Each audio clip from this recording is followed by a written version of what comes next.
than your currency. Splurging millions, buying houses like Monopoly. Fucking 9 to 5, man, the money is a joke to me. Buying cryptocurrency, my money in the privacy. I make it rain dollars, they watch me disappear. I'm so fly, man, I'ma need some land again. Hey guys and girls, welcome to this week's episode of the No BS with Birchy podcast. I'm your host, Nathan Birch. This is the show unraveling the truth to the facade of the 21st century. We're now exiting the matrix and waking up to motherfucking reality. And that we are. There's a lot of people constantly waking up and realizing, shit, I've been lied to, or shit, I've been doing things wrong. And, you know, that's a part of evolution for you as a human. So, it's an exciting time to be alive. Lots of questions because things are moving and changing rapidly in the current market. A lot of people have fear. A lot of people have questions and uncertainty and all that sort of stuff. So today, I'm going to answer a few questions that have been asked from you guys in the community. Carolyn from my communications division has given me there's 8 questions here. I have not read these. Literally, you can see all these questions that are here. I haven't read them. I'm just looking at them now as the first time when I'm answering for you guys. If you guys have any questions or would like answers on something, you can write into my team at marketing@binvested.com.au. So just marketing@binvested.com.au. I'm here always trying to find cool things that you guys want to hear. I can talk to you about some crazy things. I can talk to you about some boring things. I can talk to you about fundamentals, but it's really important that, I'm delivering you guys what you want to hear. So first question here from Joe. My question is, to build a decent portfolio these days of properties around the 200 to 300K mark, you really are looking at quite regional markets. Have we missed the boat on affordable properties within that price range that still have good capital growth and potential in this day and age, given that they are so regional? Good question, Joe, but I wouldn't be cutting myself too short with that outcome. Buying for 200 to 300 grand mark, you can buy properties in all different regions of Australia, and I say regions. You don't have to go regional, right? So I'm buying properties still today in Sydney. The cheapest property I've bought this year is $240,000 in Sydney for someone. On average, around the 300 to 350K mark, and I'm buying properties in really good locations for 350K. And pretty close to the city. I can buy 13 to 15 kilometres from the Sydney CBD for 330, 340 grand. The rental returns aren't the best in Sydney, but finding a 2-bedroom unit 15 k's from the city for 330 grand is good in my eyes. You wouldn't be able to build it for that price. If we look at places like Perth, I did a property in Perth yesterday, right in the CBD. It actually had Perth in its name. 212,000, rent for $350 per week, 2-bedroom unit in the CBD of Perth for 212. People think they're impossible to go and find, but they're definitely out there. It is hard to find them. That's obviously why I buy these properties, and I've got the networks and the relationships with the agents, and I buy them for my investors through the buyer's agency. I buy in Brisbane for 180, 200 grand still in 2022. I buy in regional areas. I buy everywhere. So you can still buy a lot of properties there. So don't be cutting yourself short thinking that you can't buy in those markets still. If you need help, reach out to the team. Second question from Emma, and it looks like that there's 2 questions here that are similar. Emma asks, may I ask your thoughts in regards to pay off investment properties? You can sure ask that, Emma. So thanks for asking the question. And Paulo asks a very similar question, which is, do you pay off some of your investment properties?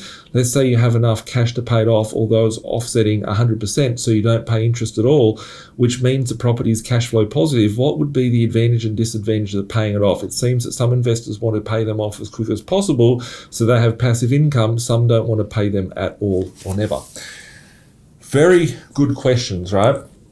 I'm on the camp of a bit of a hybrid sort of view on that. I don't like paying off debt. I always think, capital, no matter where the capital comes from, I'll take it. If someone said to me, hey, Nathan, here's $1 million at 10% interest, I'd still take the $1 million at 10% because I can get a better return than the 10%. And my belief system on the money is buying you less and less. So if you look at all the wealthy, the elite, if you look at, all these people like Jeff Bezos or Elon Musk or those sort of fellas, they don't pay any taxes. And the reason why they don't is they have their stock or their shares in their companies. And what they do is they go and get a loan against their shares, and then they use that loan to go and live on. That's what they go and buy their yachts and all those sort of things with. And what that means is that, these guys have got assets that they've created from, nothing. They've built their business up or whatever. And then you go and get debt against that, because if they have to go and earn $1 billion, well, then they're going to get taxed 50% of that, and be extorted along the way. So debt is actually a very, very good sort of instrument and asset for people. I look at debt as an asset. A lot of people look at debt as a liability. Debt is a liability, but if you've got the cash flow to support the debt, then it's can be used in a very exciting way. When you break it down to its purest form and you understand how money works, if, let's say, for instance, we go to the bank and we go and borrow $1 million, right? The bank goes, okay, do they go out the back and find $1 million and then lend it to me? No, they just print $1 million up out of nowhere and then lend me the money. So if we think about it from that perspective, you have, let's say the first $1,000 ever got created from the bank, right? Being the central bank, they print $1,000 and then they lend it out. Let's say they owe $1,000 they've printed, and that they lend it out at 5% interest rate. That means that next year the person has to pay $5,000 back as interest, 5% back, which would be $50 back. So you borrowed $1,000, you have to pay back $50 as interest. So that means that there's only $950 left next year, and then that year you have to pay 5% interest. So eventually all that money dries back up and it goes back to the central bank. You have to go and take out a loan again to go and get more. So the essence of money that we use today is debt. Money is debt. So when you get your head around that, it's a bit of a deep one to dive into. That money is created out of nothing. It is only lent out from the central banks around the world. It never existed. So then if the money never existed and it was made out of debt, well, then the debt never really exists as well. When you add into that inflation, and I'm going really deep on this, right? I'm hoping everyone's following. When you add inflation, let's say, for instance, we're now at a point, if you were to take $1 million loan and you're paying 3% interest on that, and inflation's at 7%, it means if you took that $1 million, gone and bought something that's got intrinsic value that's going to be inflated away, you can then come back, sell that off, get your cash back and pay out the debt, and you've got the profit there. If I had a debt of $1 million today, and this is just me being a crazy guy on the internet, if I had $1 million worth of debt, I could work really hard, go and earn $1.5 million, pay the tax man 500 grand in tax, maybe even 800 grand in tax just for the thrill of earning the money. So you go and pay $500,000 to $800,000 in tax, and then you go and pay off the debt at 3% interest, right? That would mean that you're earning 1.5 to 1.8, being extorted from your government 50%, 40%, 30% worth of tax. And then with the rest of it, you're investing it by paying out your debt to save 3% interest, when inflation is 5%, 7%, 10%, 20%. So it would be sort of counterproductive to pay out debt.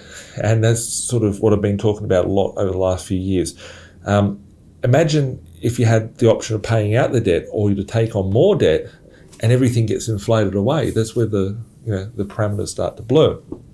So in real simple form, in real simple terms, this is the option you're faced with. Let's assume you've got $1 million worth of loan and you've got $1 million of money that just arrives in your bank account tomorrow, right?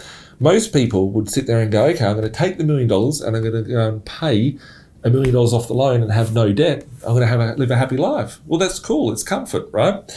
But in 5 years' time, that property goes from $1 million to $2 million and you've got $2 million worth of asset. You could sell that property off in 5 years' time and get you $2 million. And then you go buy something else with it. But in that market, your car has gone up in value, your grocery bill's gone up in value, the new property you want to buy has gone up in value. So everything else has gone up with inflation. So your property hasn't really gone up in value. It's just that the money has bought you less. So at the end of the day, you still got that one asset. If you had a loan of $1 million and look at option number 2, and you have that $1 million enter your bank account, you could use that $1 million as deposits to go buy more asset. But just look at it in its simplest form. If we had $1 million land in our bank account, what I would be doing, I'd take that $1 million and I'd go and buy another $1 million worth of asset, no debt against it, right? And I'd try to get something like a 7, 8, 9, 10% yield on it. With having a yield at say 7%, that means I'd be getting 70 grand per year worth of income from that new asset I bought for $1 million. And then I could take 30 grand being 3% and pay the mortgage or the interest on the other debt that I've got. So at that point, I'd have 40,000 left over from the 70 grand income at 7% on the $1 million minus 3% of the interest bill that I've got to pay on the other loan. I'd have a balance of 40K. So my cash flowing position would still be 40K better off. But the most important part is as the currency dies, I would have 2 properties worth $1 million each, so $2 million worth of asset. If the market doubled, it would turn from $2 million to $4 million. I could quite easily sell off one and pay out the $1 million loan still, and I'll have $1 million in my pocket. You've got more options. So for me, paying off debt, when I first started investing, I knew nothing about money. So I just worked real hard, paid off my debt, and I looked at it after a while and I was like, shit, I could just pull out some equity. And I realized how the banking system worked. I worked out how currency is created and, all that sort of stuff. And I realized that the debt becomes irrelevant with inflation. So if I took out a 100 grand loan in 2003, that 100 grand loan is still 100 grand, but the property that was worth 100 grand is now worth $1 million. Well, then I could sell off that property, pay out the debt, and it's really irrelevant. And that's the sort of game. So for me, I started by paying down a lot of debt, and I realized that if I paid up my first property, bought my second one, paid out the second one, bought the third one, I'd be sitting here now at the age of 37 telling you guys how I owned 3 or 4 properties, owned outright, cash, have no debt. And my life wouldn't be that bad, but it wouldn't be that great either. Instead of paying down the debt, I just directed my cash flow into new deposits and bought more properties, increased my debt. My debt position is about $20 million. I think it's about 16 million now. I haven't looked at it for ages, but I know that the loans are paying themselves down. Let's just say 16 million, let's say 20 million, whatever it is. But my asset position is worth over $150 million. There's no way, if I'd have worked the average wage for the last 2,700 years, I'd calculated this recently, right, the average wage, and did a video on this specifically, that I would be able to save $100 million or $130 million worth of money to go and buy said assets. So ultimately, those debts that are attached that I've got for 100 grand on a $1 million property, they seem like a lot back in the day, but they're really not much of a debt today. The rents have gone up so great, the cash flow has gone up so great that something that I've got a 100 grand loan on and I'm getting $400-500 a week rent, it was only getting me $200-300 back in the day, but it's bringing in $500 a week now. That loan can be smashed down very quickly using the cash flow. But if I'd focused on paying out the debt, I wouldn't have had all the assets to be able to create the cash flow to pay off that debt. So when it comes to paying off debt, I just let the loans pay themselves off in due course. However, I don't go and try and pay out a loan. I'd rather use that debt because I can go and find a better return. If I had, let's say I've only got 10 properties, right? And I had the option of, collecting that cash flow and living on it, collecting that cash flow, paying down my debt. If I paid down my debt at 3%, let's say I earned 10 grand. If I pay off 10 grand worth of loan at 3%, I'd be saving $300 a year or, $7 a week, right? It's really irrelevant. I could take that 10 grand, instead of paying off the debt, I could go and do a renovation on one of my properties and get a 50% return on investment. If I spent 10 grand on a reno and I get $100 a week extra rent, that's $5 grand a year. That's 50% return on investment as a cash flow perspective. So would I be better off paying out my debt and saving 3%? or would I be better off doing a renovation, improving the asset value by lifting up the value and the capital appreciation of it, and then getting a cash flow return at 50% per annum? They're questions that I ask myself before, making decisions like that. So I think that, when people are paying off their properties aggressively, they don't understand how money works. They don't have a good grasp on, those sorts of things, and they haven't identified that they could be the opportunity costs that they could be earning elsewhere, adverse to trying to save a few bucks. So it's important to have a plan around that and a strategy. If you need help, reach out to the team. I don't intend to give anyone financial advice on this front, but I'm answering your questions on what I will do, and that's where I see it. And it can be a bit in depth, but that's my view on it. Fourth question is from Paulo. I have 700,000 approved by a lender. Thought about Gold Coast, as would love to have a sort of summer unit. Use it for 3 months per year. Rent it out via Airbnb. As a big investor you are, I know that you wouldn't do it. But I'd love to hear your thoughts on that. Can we try and make money via Airbnb? Can we have a summer house? Maybe that's a topic that you could create some content as well. Well, thanks for the question, and we can create some content around that. My view on that is I was the largest buyer in Australia buying in the Gold Coast for 7 to 8 years. Firstly, I was buying at least 50 properties per month, month in, month out, for myself and for my investors. That would be like 600 properties a year for like 7 years. It's a lot of properties that we bought there. I'm a very big fan of the Gold Coast and the Southeast Queensland corridor. However, when I was buying there, people used to say to me, Nathan, why are you buying there? It's stupid. The Gold Coast is crap. It's been in a decline for a decade. Lots of people have lost money over the years on the Gold Coast, etc. And I said the value, right? Sydney's the New York of Australia. The Gold Coast is the Miami of Australia, right? It's a lifestyle destination. And I said when the markets take off, that'll be the first cab off the rank to take off. It's on all my old videos. Go check them out. So in the past, I was very aggressive on the Gold Coast, but now I'm not so much, because I feel like there's a big level of risk that's been included into the transaction. Buying in the Gold Coast, they've gone up, doubled, tripled. I might buy a couple of properties a month there, but be very cautious on what you're buying there firstly. The rents are going great, and all that sort of stuff. It's good. But you don't want to be buying in a hot market, which I believe the Gold Coast is in a hot market at the moment. As for buying a property to live in for 3 months of the year, look, I think when you add emotion into a logical business decision, it will affect your judgment on that front. So you need to work out as an investor, are you doing this for cash flow? Are you doing it for lifestyle? Like for me, for my holiday house, I don't want anybody living in my bed. I don't want people coming and have a party. I've never, I used to party a fair bit, but I've never been into those sorts of things, right? I've never done drugs or anything like that, right? But I have seen, in holiday places, people, do drugs and all that. Imagine your holiday house, you got your family, you got your kids there, whatever. Last weekend you had, strippers in the place, right? You want to, if it's going to be your holiday house, you want to identify, well, this is my holiday house. I'm going there to chill out. I'm not going there to, think about what happened last weekend on the dining table or whatever. So that's one thing, right?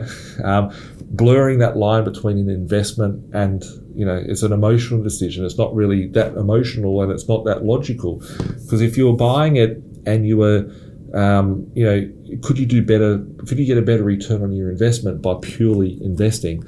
So my view on that is I've had some properties, like I've bought different properties different times. I remember my first weekender was in a place in the North Entrance. I had 2 units that I bought in a bank repo deal, and I got to a point where I thought was a level of success, and I was like, well, $300 a week rent, I can kick the tenant out and not collect the $300 a week rent. I've got a cool holiday house. So I had my first holiday house there. Then I bought another one down the road, which was a triplex, and I had my holiday house there, and I rented out the other one. And then I've now got a new holiday house, which is on the water, and it's sort of right across the road from the beach. And, that's where I like to go. I like to spend a lot of time there. Whenever you see the brick wall in the background, the white brick wall, that's in my holiday house. That's actually a duplex. There's 2 sides to it. I rent out one side and I keep the other side for myself. I'd never want anyone holidaying in my house, right? It's just don't want, grubby people in my bed or whatever. So it's come to that point. I've had times where I've identified properties and I'm like, imagine how cool it would be keeping this one as a holiday house. Imagine I could live in this one. One of my properties that I always talk about, I'm not selling properties, but I do occasionally offload one. I just bought my dream house. It cost many $1 million, cost well into the millions for this property, and I needed to free up some cash, and I thought, what's the easiest way to do it? I actually identified a penthouse that I bought. It was a bulk deal. My investors got into the deal. I got in the deal.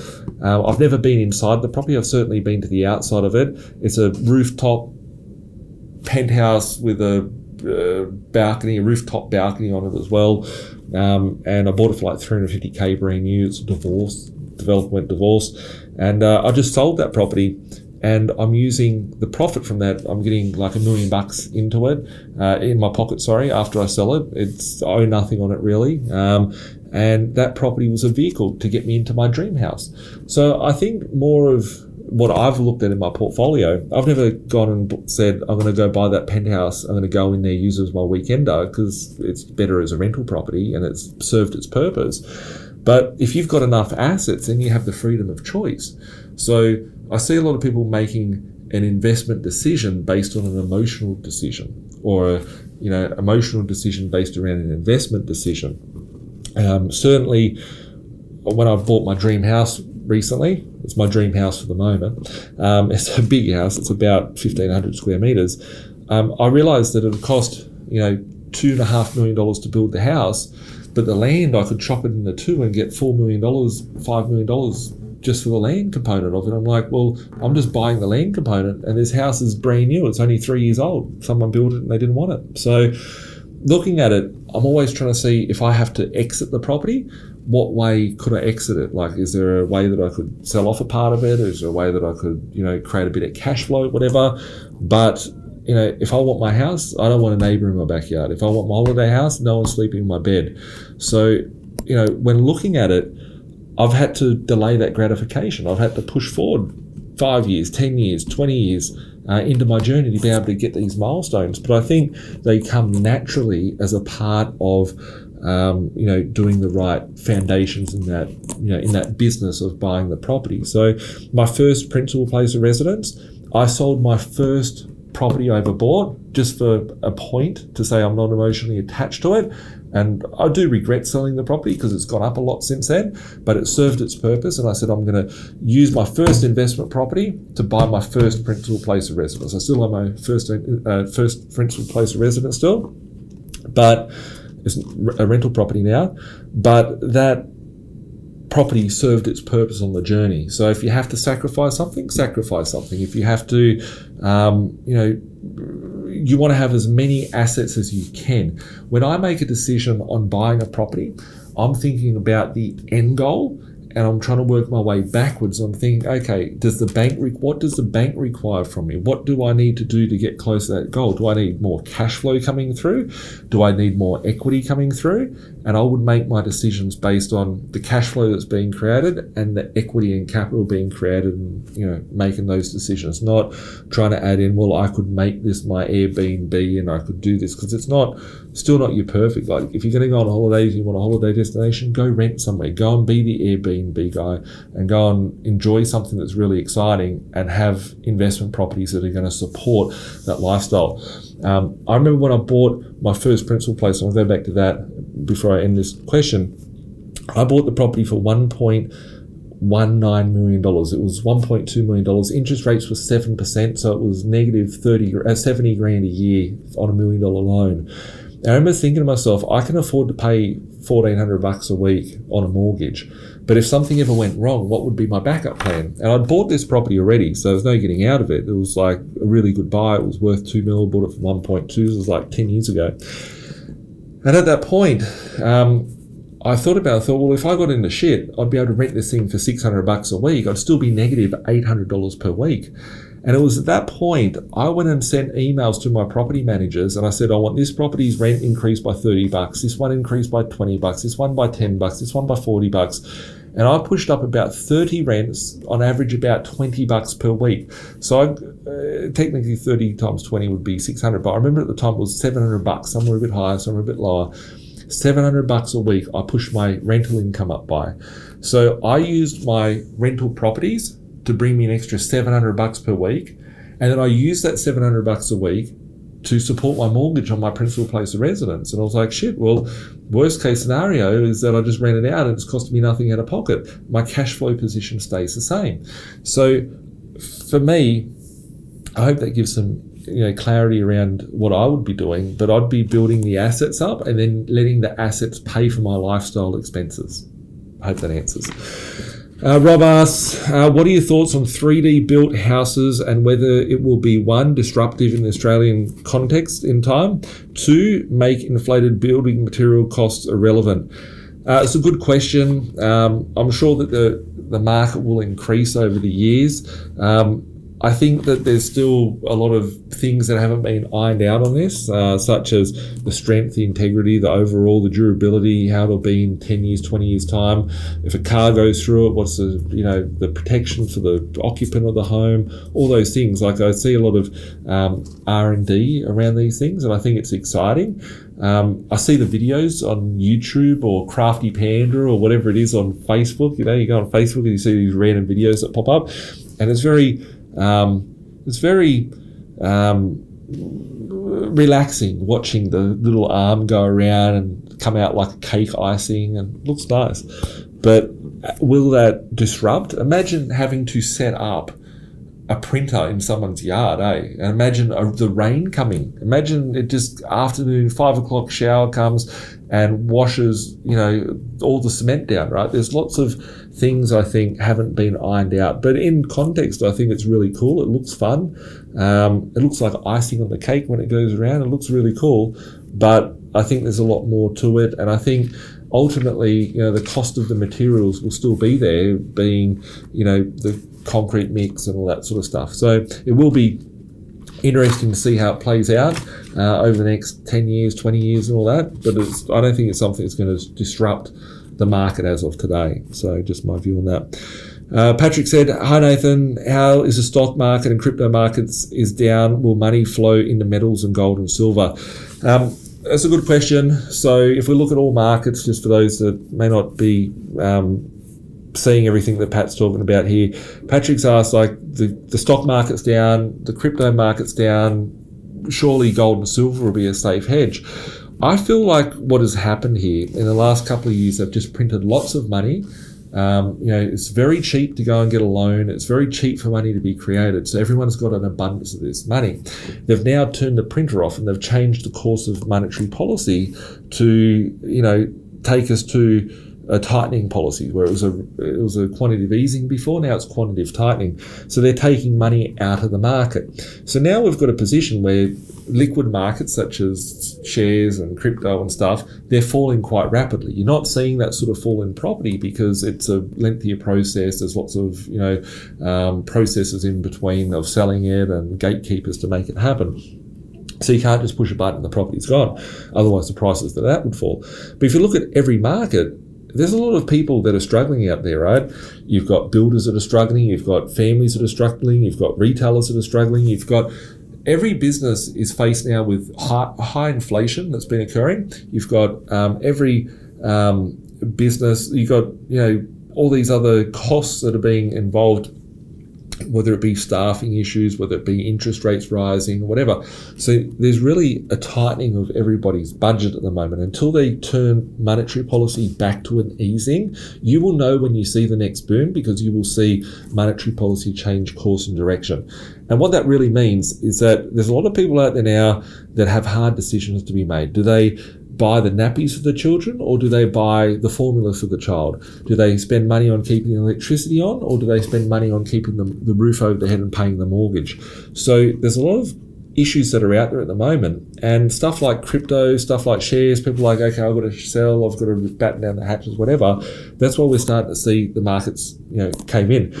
I actually hate cash. I have no respect for cash because it's just created out of thin air and it really does nothing. I like having physical assets. So whether it's crypto, whether it's cash, whether it's property, whether it's gold and silver, having money is not, or currency, dollars, is not something that I like to hold. However, in this market, as we have a tightening market, cash can be an okay thing because you're the buyer of last resort, right? And you're the one with a bit of power. This is the only time where cash has its little blip, and it could only be 3 months, could be 6 months, could be 12 months, could be 24 months. But I don't think that we're going to see gold outperform crypto. I don't think we're going to see. I think a lot of things will outperform crypto in 2022 and maybe even 2023, just due to the fact that it's so liquid. There's all these people that have mortgaged their house to inflate that market. The only reason why crypto got to 90 grand for a Bitcoin and still at 40 grand or whatever it's at, 30 grand, whatever it's trading at the moment in Aussie dollars, is due to the fact that people had so much extra cash sitting there. Now that the tide has turned, that money is going and getting sucked into a vortex. So there isn't really, at this point in time, until they turn the printers on again, which who knows when that'll be, you'll see it when they start, making it easier for loans, making the cost of funding cheaper, all that sort of stuff. Putting it into gold and silver. If we look at silver price is still cheaper than what it was 10 years ago. In 2011, silver was like $50. Now it's like 25, $30, sorry. I am a big fan of silver and gold. I've been collecting it over decades, and it's something that I think everyone should have some of and have a very good understanding of how it works, but it doesn't bring in a cash flow. It's hard for it to go up because it's heavily manipulated. I think it's important to be diversified as much as you can. You want to have cash flow. Cash flow is crucial. You want to have the biggest amount of assets that you can have, and seeing those assets get caught up with inflation, because inflation is just continuously going on. People might say, well, house prices will fall. Well, house prices may fall, right? But when the cost of building the house, when you've got the copper pipe that's gone up, when you've got all these different parts of the house and the cost of the wage for the person to build the house, the cost of the delivery, the cost of the petrol to put inside the truck that brings the timber to be able to build the frame for the house, all those things are going up. It puts a pent-up demand to the property. So I'm not out there making any reckless decisions. I think that we will see a February 2020 moment very shortly. And at the time of writing this, to put a timestamp on it, it is July. It's the start of July 2022. I think we're going to see some sort of crash in paper markets, be it shares, be it crypto, be it even the ETF market around gold and silver. I think that we could see something like February 2020 before we start seeing a lot of stimulus checks coming in and supporting that market. So just my view on that one. So I hope that answers your question, Patrick. We've got the last couple of questions here. Andrew asks, will a real estate crash affect using equity to expand or present an opportunity to buy cheap? I've got a view on this. I think everybody should be getting their equity out as much as they can right now, because if prices do come back, the banks may not be lending you. So at least get the equity, whether you go and use it or not, it's a different story. But get access to the equity. So you've got bullets in the gun, you've got some gunpowder to go and make a fire with. Do go and get your finances set up. If you need help on that, you can reach out to my team always. I have a very good experienced finance team with like a dozen different finance staff to help you. But the opportunities that are out there, I haven't seen the sky crashing. I've seen some of the bigger ticket items have a reduction. A lot of the cheaper ticket items, because of the cash flow, there's a lot of people out there. There's something just to remind yourself. A lot of people are fearful that we're going to see a property crash. But the last question that Patrick asked was where to put your money. Do you put it in the shares? Do you put it in the crypto? There's nowhere to put your money, right? But if you're buying a piece of real estate for 150, 200 grand, 250 grand, A, you can't build the property for that. B, there's a pent-up of demand because of the cost of labour, materials, all that sort of stuff, keeping the price up. If you're getting a cash flow of 7%, 8%, 10% yield, people are looking to get cash flow returns, right? These properties are not being affected in this current market. I wish that the market would crash because then we'll be able to go and buy more stuff on the cheap. There is scared people selling stuff, and that's great because we need idiots to go and sell their properties cheap, so then we can go and buy them on the cheap, and it gives us the opportunity to go and buy stuff. So, use that skill. Don't, if you fast forward 2 years from now and you haven't planned this well and you haven't, gone shit, everything's for sale. Like you see literally those, what do they call them? The Black Friday sales where people trample each other, they bash each other to get a fridge for $50 off or whatever. People are out there spending money on shit they don't need when things are on sale, and they're not really on sale. You're still wasting a few $100s by buying an item you're not going to use. Why aren't people going out there and taking advantage of the opportunity, if they were to persist, to exist, of picking up stuff on sale? I think it's very important. So get yourself position ready, get yourself finance ready, get yourself your deposits, get the ammo ready to pull the trigger to make those things happen if there is bargains in your market. But there is so many markets out there. And this is another thing, guys. There is so many markets. Everyone thinks, oh, the property prices have gone up so high. I'm buying properties in Sydney in 2022 and in 2021. That it's not because they've fallen, but I'm buying properties still cheaper in certain areas in 2022 than what they were selling for in 2015. Right? Just get that one right. So 7 years have passed. Interest rates have come down a lot cheaper than what they were. Inflation's hit everything. Rents are on the rise. And you can still buy properties in Sydney cheaper than what they were selling for 7 years ago. I'm buying properties in Western Australia cheaper than what they were selling for 10 years ago. I'm buying properties in mining towns at 70% cheaper than what they were selling for in 2012. I'm buying properties in large regional areas in Brisbane and those sort of locations, which are cheaper than what they were 5, 6, 7, 8 years ago. So don't be too thought on the fact, yes, there's been a lot of rising in certain markets, but there's still a lot of markets out there that haven't seen growth, and if they haven't, they've seen sideways sort of decline over the last decade. As we're starting to see this, inflation hit everywhere, these markets are really starting to take off. So just be really, really mindful of that. The last question, Sherwin. I hope I haven't butchered your name there. It says Sherwin. I think that's how it's pronounced. You said that the resource sector may increase greatly this year. Do you think that will also positively affect properties in cities such as Perth and Darwin as they rely on their sector? I don't know about Darwin. I don't buy in Darwin. I think it's overvalued. I don't see value there. But definitely Western Australia. And you said Perth here. In many other cycles, Perth has gone up because of resources and it's gone down because of resources. But what a lot of people don't realise is that over the last 4 years, so in 2018, 2019, let's go back a step. When we saw the boom of 2007, 2008, what had happened is we had a massive influx of migration to Australia because we needed it. So we bring in migrants and we need skilled workers, right? So doctors and, big professions that you have to go to uni and get a degree for. But if you're a doctor coming from India, or if you're a doctor coming from China or from a different country, when you get to Australia, your doctor certificate is not recognised just instantly. Okay, you're a doctor, you can come and get a job in a hospital and a doctor's surgery. You need to perform a task, and that is to go to a regional part of Australia for a period of 10 years. Right? I don't know all the ins and outs. This is just high-level spitballing discussion. But you need to go to a regional area, perform your task in a regional town for a period of 10 years, and then you become acknowledged as a doctor in Australia, and then you can go and move to any other city.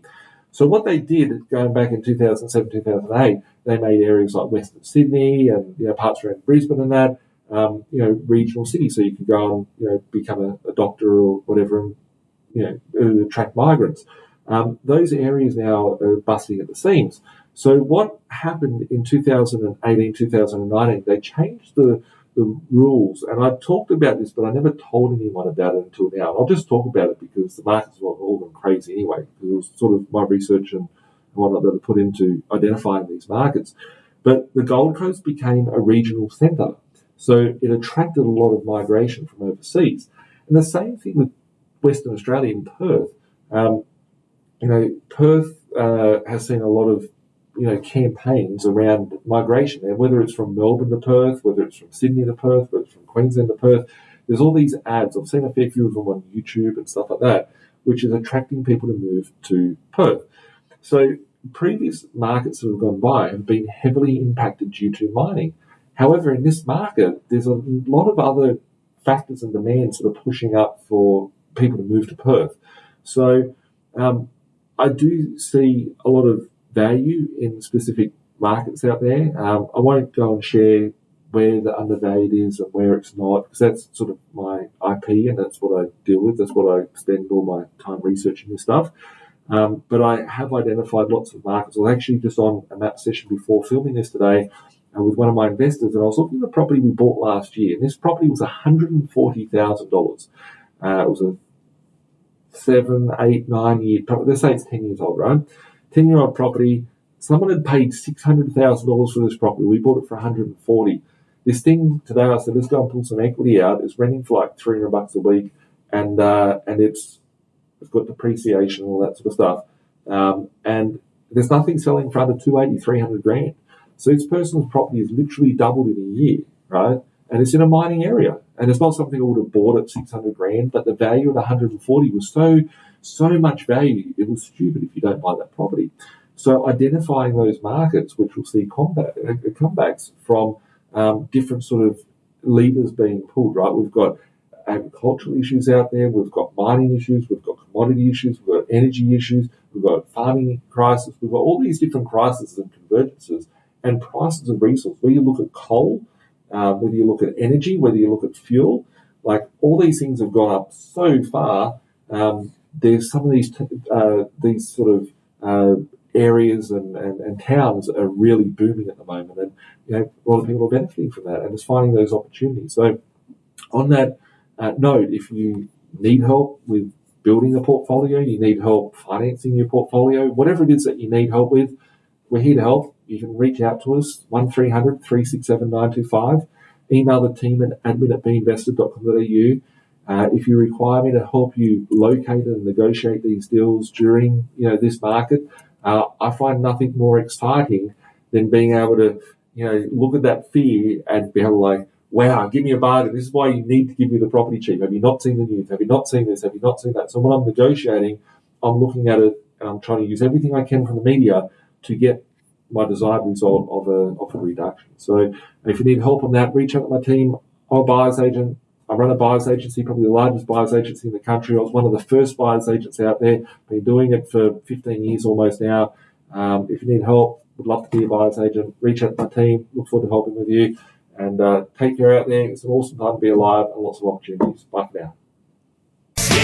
Like Bilal said, man, we're stuck in the matrix. This my advice, don't care if you take it. The dollar back to die, soon to be hyperinflated. This my 2 cents, don't care if you save it. Joint be decentralized and you will see you've been lied to the whole time, and it's the irony, cause they do the exact opposite. You become a slave to the system, enough your money, all they do is profit. There's no conspiracy theory, you better hear me. Crypto will set you free before the system does. I don't care if you do or you don't, but what I'm saying is the truth to the reason you choke.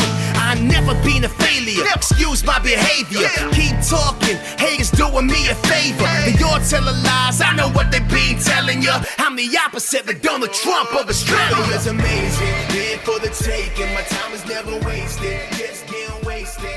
These girls say I'm really breathtaking. I can't help it if I really misbehaving.